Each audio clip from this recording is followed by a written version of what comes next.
क्रियापद विचारामधला काळ हा महत्वाचा टॉपिक बघणार आहोत. काळ या टॉपिकला प्रत्येक वर्षी पेपर 1 आणि पेपर 2 ला क्वेश्चन विचारले. प्रत्येक वर्षी 2013 पासून 2019 पर्यंत प्रत्येक वर्षी हा कंपल्सरी एक क्वेश्चन परीक्षेला विचारला आहे. आता बघा, काळ म्हणजे काय? वाक्यात दिलेल्या क्रियापदावरून जसा क्रियेचा बोध होतो, तशीच ती क्रिया कोणत्या वेळी घडत आहे याचा जो बोध होतो त्याला काळ असे म्हणतात. आपण क्रियापदामध्ये बघितलंच की वाक्यात दिलेल्या क्रियापदावरून आपल्याला क्रियेचा बोध होतो, की वाक्यात क्रियापद असलं की आपल्याला क्रियेचा बोध हा झालेला आहे. आता तशीच ती क्रिया कोणत्या वेळी घडत आहे याचा आपल्याला जेव्हा बोध होतो किंवा जो बोध होतो त्यास काळ असे म्हणतात. क्रियापदाचे काळाचे 4 प्रकार पडतात, 3 प्रकार पडतात. त्या 3 प्रकारांचे परत मुख्य 4 प्रकार पडतात.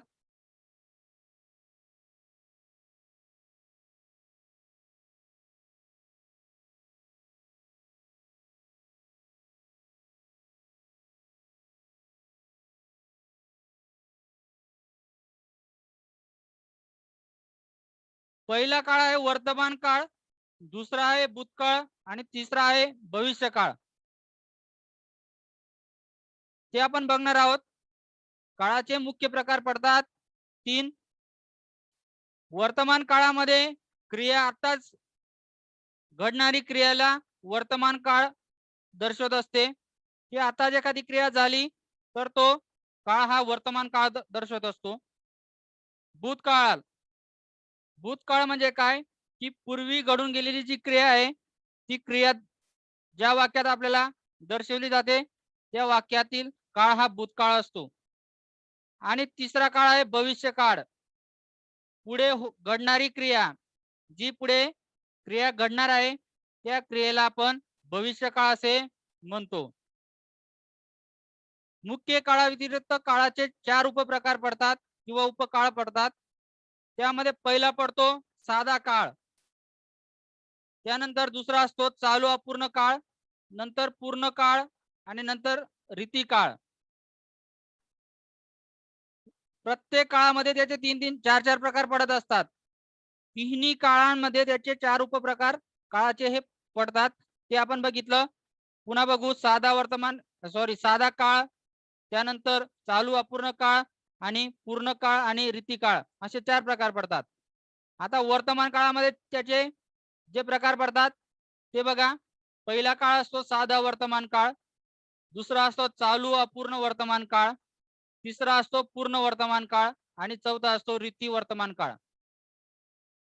तसेच भूतकाळामध्ये सुद्धा असतात साधा भूतकाळ, चालू अपूर्ण भूतकाळ, पूर्ण भूतकाळ आणि रीती भूतकाळ.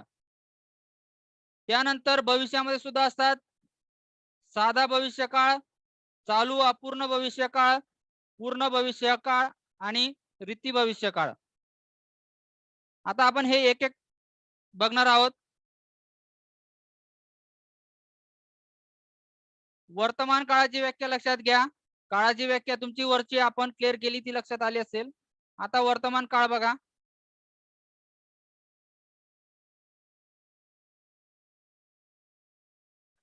क्रियापदाच्या रूपावरून काळाचे 3 प्रकार पडतात. वर्तमान काळ, भूतकाळ आणि भविष्यकाळ. क्रियापदाच्या रूपावरून आता जेव्हा आपल्याला क्रिया चालू आहे असे जेव्हा समजते तेव्हा ते क्रियापद वर्तमान काळी आहे असे आपण म्हणतो किंवा म्हणू. क्रियापदाच्या रूपावरून आता क्रिया चालू आहे असे जेव्हा समजते तेव्हा ते क्रियापद वर्तमान काळी आहे असं आपण म्हणू. साधा काळ बघा. साधा काळ काय असतो ते लक्षात घ्या. कन्सेप्ट इज पॉवर, ते लक्षात घ्या तुम्ही. कन्सेप्ट पॉवर आहे. तुम्हाला कन्सेप्ट समजली म्हणजे हजारो काही लाखो उदाहरण तुम्ही सोडू शकतात. कन्सेप्ट कडे लक्ष द्या. Concept is power. साधा काळात काय असतं, क्रिया त्या काळात घडत असते, क्रिया त्या काळात घडते. म्हणजे क्रिया ही नुकतीच झालेली असते असं आपण समजू. क्रिया त्या काळात घडते. दुसरा काळ आहे चालू काळ. त्यालाच आपण दुसरं नाव म्हणतो अपूर्ण काळ. या काळात क्रिया चालू पण पूर्ण होत नाही. या काळात क्रिया चालू असते पण क्रिया ही पूर्ण झालेली नसते. हे महत्वाचं, हे लक्षात ठेवा. तिसरा प्रकार आहे पूर्ण काळ. पूर्ण काळामध्ये क्रिया नुकतीच पूर्ण झालेली असते. क्रिया नुकतीच पूर्ण झालेली असते. चौथा काळ आहे रीती काळ. ती क्रिया त्या काळात नेहमी सतत सवयीने घडत असते. नेहमी सतत घडत असणाऱ्या क्रियेचा काळ असतो रीती काळ. नुकतीच क्रिया पूर्ण झाली तिचा काळ असतो पूर्ण काळ. क्रिया चालू आहे, अपूर्ण आहे, तो काळ असतो चालू काळ किंवा अपूर्ण काळ. आणि क्रिया त्या काळात घडते तो काळ असतो साधा काळ. बघा पुढे आता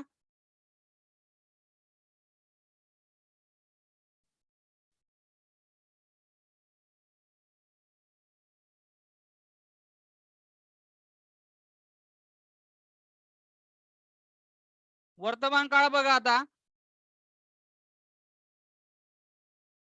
हे जे दोन काळ आहेत आपण ते नंतर बघणार आहोत. सन्निहित भूत आणि सन्निहित भविष्य. हे डायरेक्ट आता सांगितले तुम्हाला समजणार नाही, नंतर बघू. पहिला काळ बघा वर्तमान काळ. व्याख्या बघा.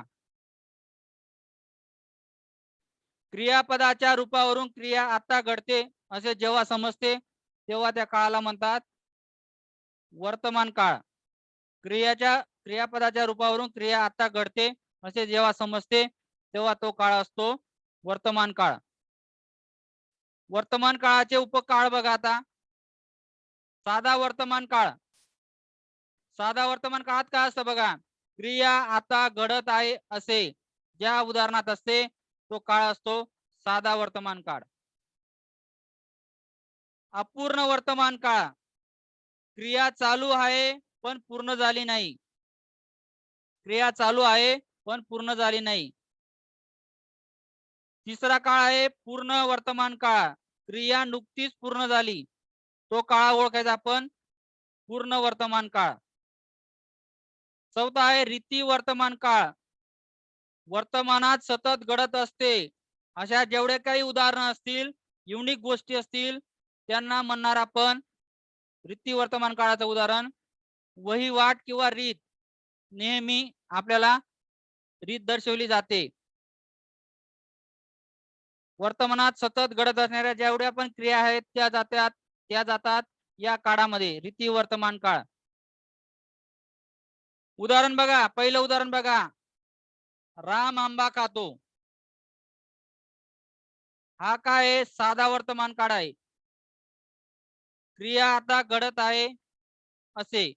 राम आंबा खातो. जेव्हा पण रामला आंबा आवडतात म्हणून तो राम आंबे खातो. राम आंबा खातो म्हणजे तेव्हा ती क्रिया घडत आहे अशी स्थिती असते.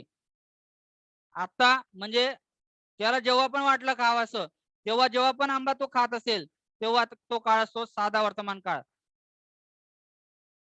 वाक्यात राम आंबा खातो म्हणजे रामला आंबा खायची सवय आहे. पण केव्हा खातो काय खातो त्याचा उल्लेख नाही. खात असे पण नाही, खात होता पण नाही. बरोबर. खातो जेव्हा पण असा आपल्याला क्रियापद आलेले असते तेव्हा त्या उदाहरणाचा किंवा वाक्याचा काळ असतो साधा वर्तमान काळ. दुसरं उदाहरण बघा. राम आंबा खात आहे.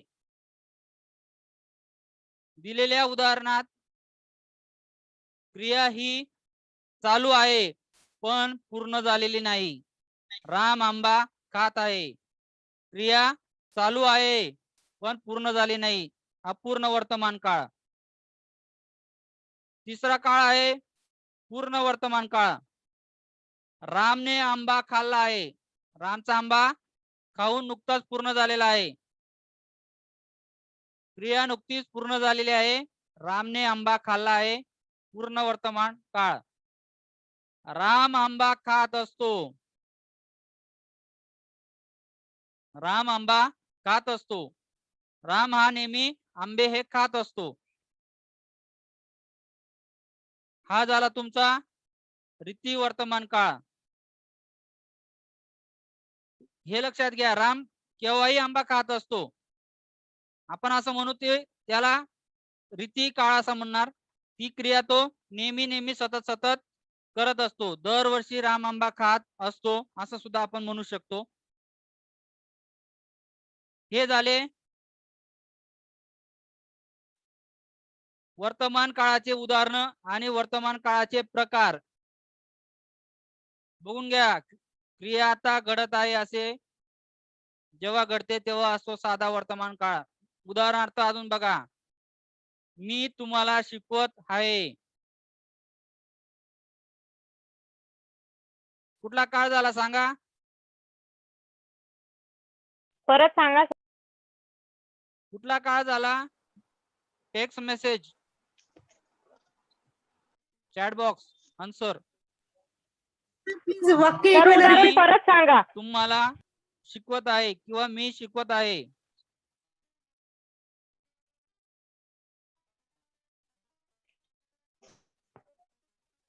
नीट उत्तर सांगा. काळ हे खूप फसवे आहेत. उत्तर चुकतात तुम्ही.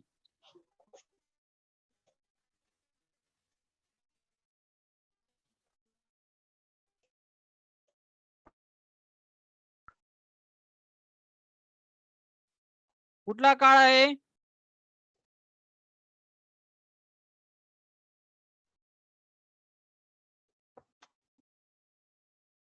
चालू वर्तमान काळ आहे. क्रिया चालू आहे पण पूर्ण झालेली नाही. मी शिकवत आहे,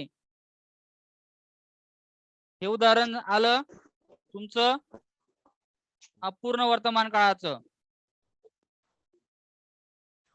मी तुम्हाला शिकवतो, हे झालं साधा वर्तमान काळ. मी तुम्हाला शिकवलं, क्रिया पूर्ण झालेली आहे. कोणता काळ? पूर्ण वर्तमान काळ.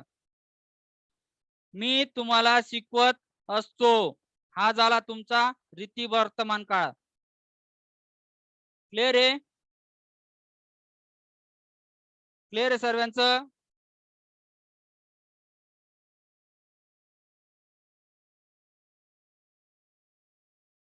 पुढे बघा आता, वर्तमान काळाचा उपयोग केव्हा केव्हा केला जातो आणि वर्तमान काळात आलेली काही उदाहरणं आहेत, ते तुम्हाला कशी ओळखता येतील बघा.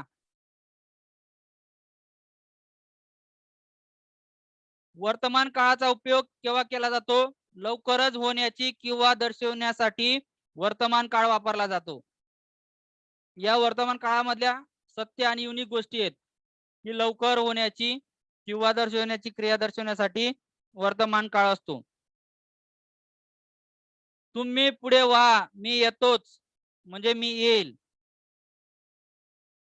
बरोबर? कुठला काळ येतो? काळाचा कोणता प्रकार येतो? मुख्य काळ झाला वर्तमान काळ. अशा उदाहरणात पर्याय असेच असतात की मुख्य काळाचेच पर्याय असतात. जेव्हा काळाचा उपयोग तुम्हाला विचारला जातो तेव्हा जास्तीत जास्त पर्याय हे मुख्य काळाचे असतात. त्याच्यात साधा, अपूर्ण वगैरे असे पर्याय त्या काळात विचारले जात नाही. जेव्हा उपयोगांचा उदाहरण आपल्या परीक्षेला येतं. तुम्ही पुढे व्हा, मी येतोच म्हणजे तुम्ही चला आणि मी आलोच. क्रिया होण्याची किंवा दर्शवण्यासाठी आपण असे शब्द वापरले. लवकर होण्याची की तुम्ही पुढे चला बुवा, आता तुम्ही निघा म्हणजे मी आलोच. क्रिया होण्याची किंवा दर्शवण्यासाठी आपण त्या काळाचा उपयोग करतो. नंतर बघा, राम लक्ष्मणास म्हणतो कर्तव्य महत्वाचं. राम लक्ष्मणास म्हणतो कर्तव्य महत्वाचं. अशा प्रकारचे जे काही उदाहरण आहेत ते वर्तमान काळामध्ये येत असतात. कारण राम लक्ष्मण हे नेहमी चांगलंच कर्तव्य करत होते, ते वर्तमान काळात जगत होते, तेव्हा आपण म्हणतो त्यांना की या उदाहरणात म्हटलंय की राम लक्ष्मणास म्हणतो म्हणजे तेव्हाच बोलला आहे, तो काळ चालू आहे असं आपण गृहीत धरतो. तो काळ असतो वर्तमान. राम लक्ष्मणास म्हणतो कर्तव्य महत्वाचं. तुम्ही पुढे व्हा, मी येतोच. आपण आता सांगितलं तुम्ही पुढे व्हा, मी येतोच. त्यानंतर वर्तमान क्रिया घडते हे दर्शवण्यासाठी साधा वर्तमान काळ वापरला जातो. वर्तमानात क्रिया घडते हे दर्शवण्यासाठी साधा वर्तमान, जे आपण वरती बघितलं, मी क्रिकेट खेळतो, राणी अभ्यास करते, मी तुम्हाला शिकवतो, ही सर्व उदाहरणे आहेत साधा वर्तमान काळाची. तुम्ही लेक्चर करता, तुम्ही अभ्यास करता, ही सर्व उदाहरणं आहेत साधा वर्तमान काळाची. वर्तमानात क्रिया ही घडते हे दर्शवण्यासाठी आपण साधा वर्तमान काळाचा वापर करतो. त्रिकालबाधित व सर्वत्र सत्य असलेल्या विधान करताना वर्तमान काळ वापरला जातो. त्रिकालबाधित सत्य, ज्यांना आपण काहीच त्याच्या विरुद्ध ऍक्शनच घेऊ शकत नाही, सिद्ध झालेल्या गोष्टींना आपण म्हणतो त्रिकालबाधित. सर्वत्र सत्य असलेल्या गोष्टी, तिन्ही काळात त्या गोष्टी त्रिकालबाधित कायम शाश्वत असतात. उदाहरणार्थ बघा, सर्व माणसे मृत्य आहेत. सर्व माणसे मृत्य आहेत म्हणजेच पृथ्वीवर जो पण माणूस जन्माला आला आहे तो या जन्मात जिवंत कायमचा राहणार नाही, त्याला कधीतरी जावंच लागणार आहे. हे सत्य, हे आपल्याला नाकारता येणार नाही. सूर्य पश्चिमेस मावळतो, नित्य घडणारी घटना आहे, त्रिकाल बाधित सत्य. कोणाला वाटतं का सूर्याला जावं लोणावळ्याला, खंडाळ्याला किंवा महाबळेश्वर तोरण मांडला आणि सूर्याला थांबून घ्यावं? शक्य, कदापि शक्य नाही. सूर्य पश्चिमेस मावळतो, पृथ्वी सूर्याभोवती फिरते. त्रिकालबाधित सत्य गोष्टी विज्ञानाने भूगोलाने लावलेले सर्व काही शोध आहेत, त्यांना आपण काही करू शकत नाही. अशा प्रकारचे जे काही सर्व त्रिकालबाधित गोष्टी आहेत, सत्य गोष्टी आहेत, सर्वत्र सत्य आहेत, अशा सर्वांचा काळ हा वर्तमान काळ असतो. पुढे बघा,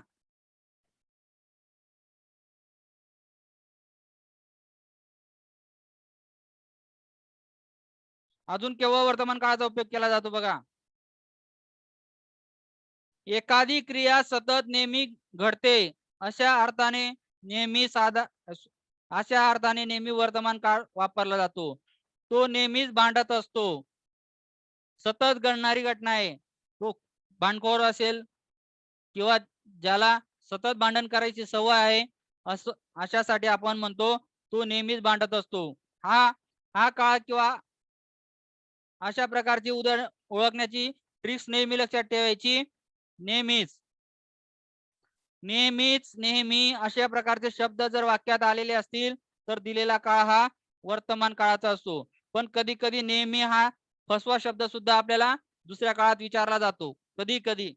त्यावरून आपण क्रियापदाकडे लक्ष जास्त द्यायचं.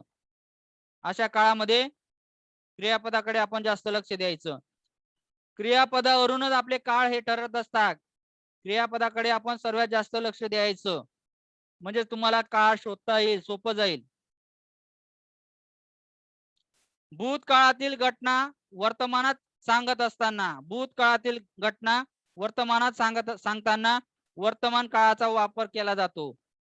राम लक्ष्मणास म्हणतो, ही भूतकाळातील घटना आहे की राम लक्ष्मणास म्हणाला, ही भूतकाळात काहीतरी म्हणाला असेल, ही भूतकाळीन गोष्ट आहे. पण आपण क्रियापद बघा, म्हणतो, राम लक्ष्मणास म्हणतो, तेव्हाचा राम लक्ष्मण वेगळा असेल, आताचा कर एखादा वेगळा असेल, तर ते एकमेकांमध्ये बोलत असतील. राम लक्ष्मणास म्हणतो, जसं की आपण पहिल्या उदाहरणात बघितलं, सांगत असेल की कर्तव्य महत्वाचं, निष्ठा महत्वाची, प्रामाणिकपणा महत्वाचा, असं काही ना काही सांगत असेल. पण दिलेल्या उदाहरणात आपल्याला फक्त एवढं सांगितलंय की राम लक्ष्मणास म्हणतो, म्हणजेच ही गोष्ट भूतकाळात गेलेली आहे. भूतकाळातील गोष्टी ही वर्तमानात सांगत असताना म्हणतो या क्रियापदाचा इथं वापर झालेला आहे. अशा प्रकारे आपण ज्या काळात भूतकाळात सांगितल्या गेलेल्या काही गोष्टी असतील पण त्यांचा वापर आता वर्तमानात सांगताना होत असेल तर दिलेला काळ हा वर्तमान काळ आहे. आपण असं म्हणायचं नाही की तो भूतकाळातली गोष्ट म्हणून भूतकाळ नसतो. बघा, श्रीकृष्ण अर्जुनास म्हणतो लढणं महत्वाचं, हार जीत काय असेल ते नंतर बघू, पण श्रीकृष्ण नक्कीच म्हणाला असेल अर्जुनास की आपल्याला लढणं महत्वाचं आहे. म्हणजेच आपण युद्ध करणं हे महत्वाचं आहे. हार जीत हा नंतरचा भाग आहे. श्रीकृष्ण अर्जुनास म्हणतो लढणं महत्वाचं. अशा प्रकारचे जेवढे भूतकाळील गोष्टी वर्तमानात सांगितल्या गेल्या असतील तेव्हा दिलेला काळ हा नेहमी वर्तमान काळ असतो, हे तुम्ही लक्षात घ्या. अजून बघा पुढचा वर्तमान काळ कोणत्या ठिकाणी दर्शवला जातो ते लक्षात घ्या. अवतरण चिन्हात क्रिया दर्शवण्यासाठी अवतरण चिन्हातील ज्या काही क्रिया दर्शवल्या जातात त्या क्रिया ह्या वर्तमान काळातील असतात. उदाहरणार्थ मोठे व्यक्ती, संत, महात्मे यांनी बोलून गेलेल्या गोष्टी. उदाहरणार्थ स्वामी समर्थ म्हणतात भिवू नको, मी तुझ्या पाठीशी आहे. बघा क्रियापद इथं म्हणतात आलेलं आहे. क्रियापदाकडे पण लक्ष देत चला. स्वामी समर्थ म्हणतात भिवू नको, मी तुझ्या पाठीशी आहे. आणि त्यातल्या त्यात सर्वात महत्वाची गोष्ट आपल्याला बघायची आहे अवतरण चिन्ह. हे अवतरण चिन्ह आलेले बघा, याला अवतरण चिन्ह म्हणतात. हे आहे अवतरण चिन्ह. हे आहे अवतरण चिन्ह. अवतरण चिन्ह दर्शवलेली जे काही उदाहरणं असतील सर्व वर्तमान काळातील असतात.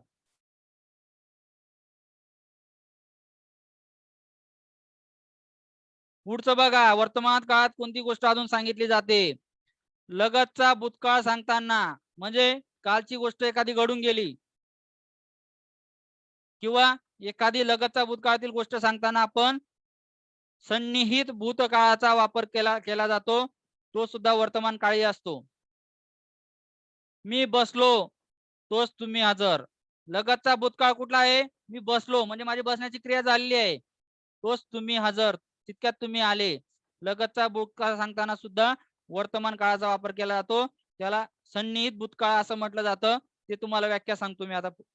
सन्निहित भूतकाळ आपण बघू. लगतचीच क्रिया मी बसलो तोच तुम्ही हजर. दुसरं उदाहरण सांगतो, मी स्टेशनवर पोहोचलो तोच गाडी तेव्हाच गाडी हजर किंवा तितक्यात गाडी हजर असं सुद्धा म्हणू शकतो. माझी स्टेशनला पोहोचण्याची क्रिया ही भूतकाळ झाली कारण मी पोहोचलोय.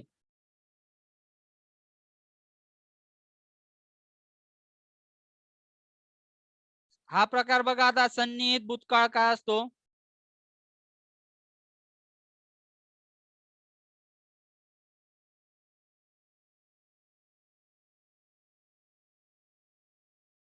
इकडे लक्ष द्या, सन्निहित भूतकाळ विचारला तर जाणार नाही, थोडा अवघड टॉपिक आहे.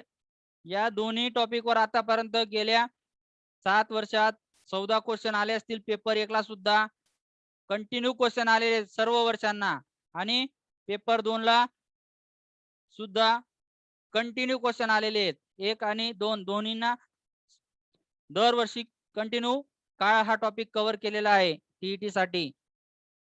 हे अशा दोन प्रकारचे सन्निहित भूत आणि भविष्यावर आता तरी प्रश्न विचारला नाहीये, पण आपण करून ठेवू आला तर. जेव्हा लगतच्या भूतकाळातील क्रिया जेव्हा लगतच्या काळातील भूतकाळातील किंवा काळाचा बोध न होणाऱ्या क्रियांचा वापर केलेला असतो. म्हणजे आपल्याला कधी कधी समजत नाही की त्याच्यात क्रिया झालेली आहे की नाही आणि लगतचा भूतकाळ असतो असं सुद्धा आपल्याला जाणवतं. जर ती क्रिया भूतकाळात झाली असेल तर तो सन्निहित भूतकाळ असतो. जेव्हा लगतच्या काळातील किंवा काळाचा बोध न होणाऱ्या क्रियापदांचा वापर केलेला असतो तेव्हा सन्निहित भूतकाळ असतो. हे तुम्ही लक्षात घ्या. जसं की आपण खालच्या उदाहरणात बघितलं, इथं बघा मी जेवायला बसतो न बसतो, या बसतो न बसतो क्रियापदामध्ये आपल्या पूर्ण काळाचा बोध होतच नाही, बरोबर. इथं बघितलं आपण परत उदाहरण,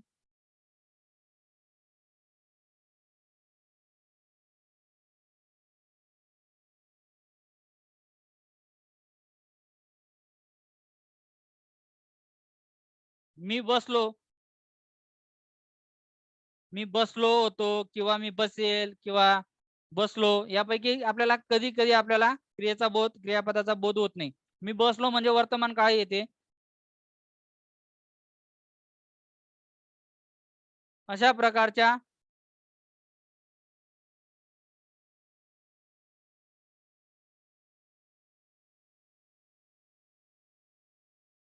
प्रकारच्या सर्व उदाहरणांमध्ये क्रिया काळाचा बोध न होणाऱ्या क्रियापदांचा वापर जेव्हा पण आला असेल आणि क्रिया भूतकाळातील झाली असेल, तेव्हा दिलेल्या काळाला काय म्हणतात?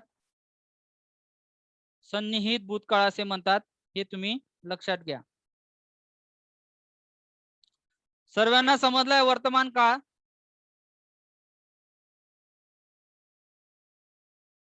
मेसेज करा, रिप्लाय द्या. समजला सर्वांना वर्तमान काळ?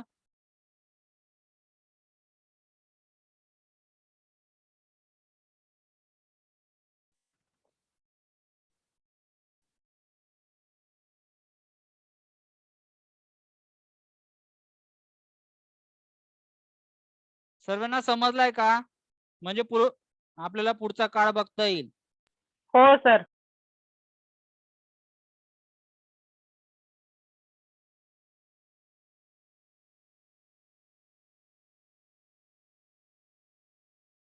जायचं पुढे. कोणीच मेसेज करत नाही, रिप्लाय तर दे. मला समजला ना सर्वांना?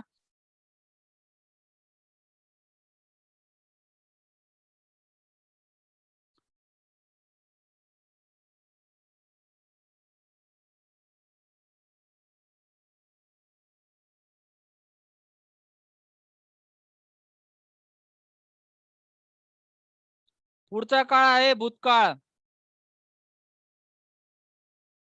2 नंबर भूतकाळ.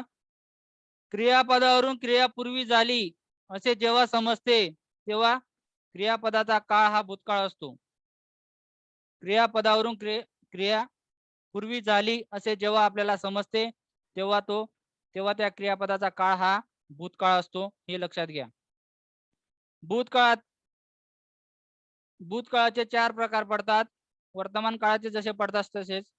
साधा भूतकाळ, चालू अपूर्ण भूतकाळ, याला अपूर्ण, चालू अपूर्ण सुद्धा दुसरं नाव आहे. पूर्ण भूतकाळ आणि रीती भूतकाळ. साधा भूतकाळात क्रिया ही नुकतीच झालेली असते. साधा भूतकाळात क्रिया ही नुकतीच झालेली असते, पण पूर्ण झालेली असते. ते तुम्ही समजा.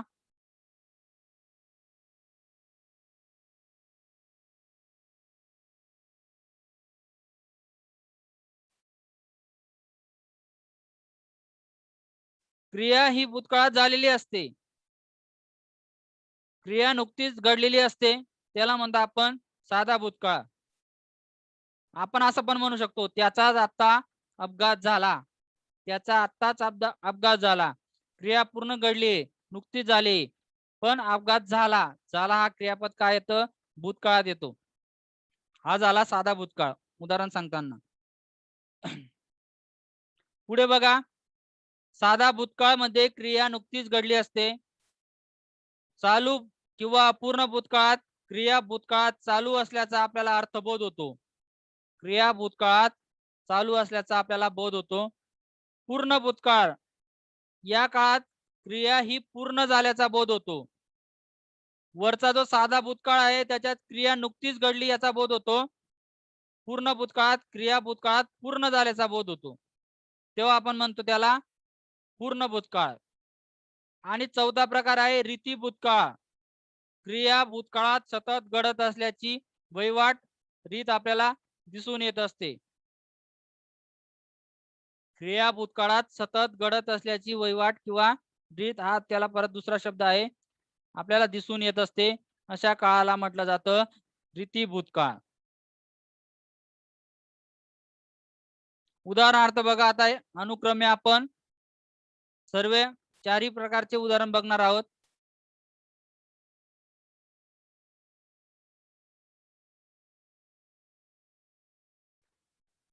साधा भूतकाळाचे उदाहरण बघा.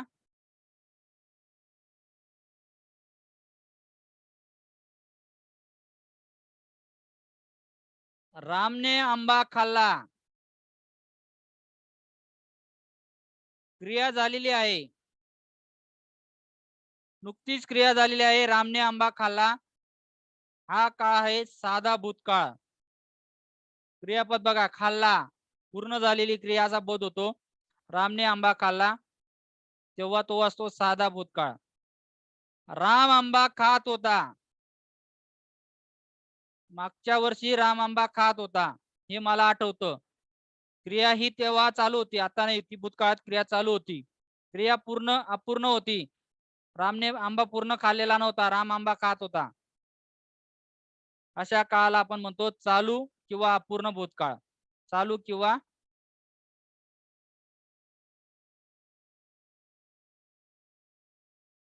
अपूर्ण भूतकाळ.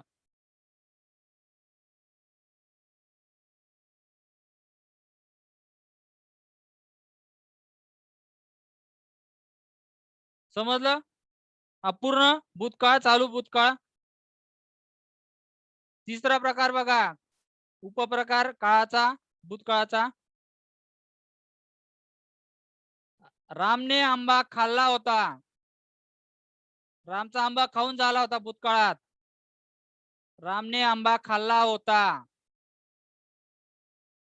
रामने मागच्या वर्षी आंबा खाल्ला होता. मला आठवतं, मला नाही दिला त्याने, पण खाल्ला होता. रामने आंबा खाल्ला होता, भूतकाळ. चौथा काळ बघा, भूतकाळाचा उपकाळ. राम आंबा खात असे, क्रिया ही भूतकाळात चालू नेहमी होत असायची.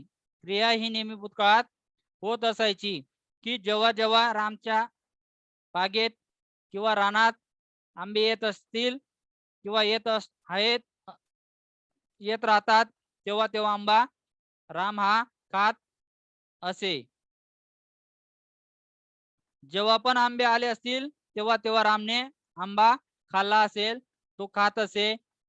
अशा प्रकारचा काळ हा रीती भूतकाळ असतो.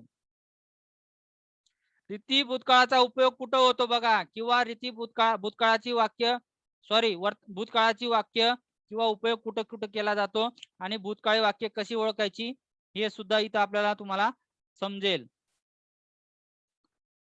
वर्तमान काळातील अपूर्ण क्रिया संपण्याच्या बेतात आहे, असा जेव्हा आपल्याला अर्थ होतो, त्या उदाहरणात आपल्याला जेव्हा असा अर्थबोध होतो, तेव्हा त्या वाक्याचा काळ हा भूतकाळ असतो. ती पहा गाडी आली, वर्तमानातील क्रिया आहे, गाडी येते, पण क्रिया अपूर्ण क्रिया ही आता पूर्ण होण्याच्या बेतात आहे. गाडी आलेली आहे, ती पहा गाडी आली.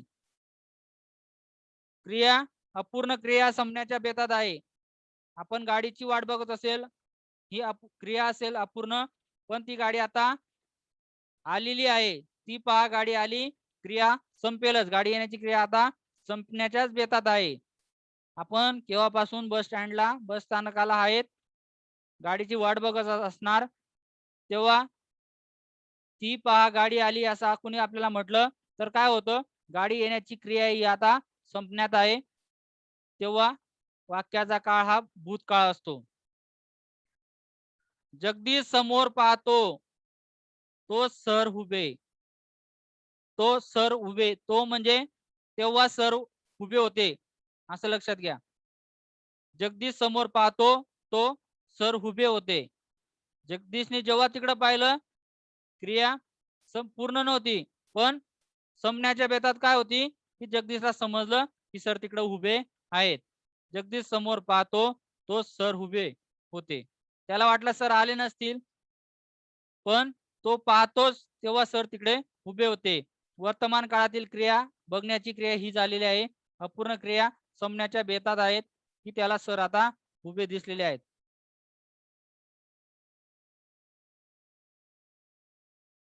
क्रिया पूर्वी घडली तेव्हा घडली हे सांगताना साधा भूतकाळ वापरला जातो.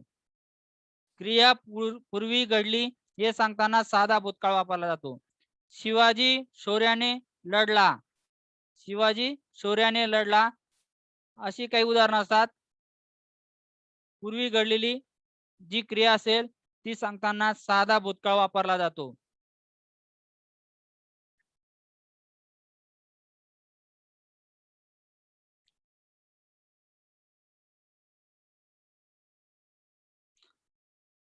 बघा अजून भूतकाळाचा उपयोग कुठे केला जातो किंवा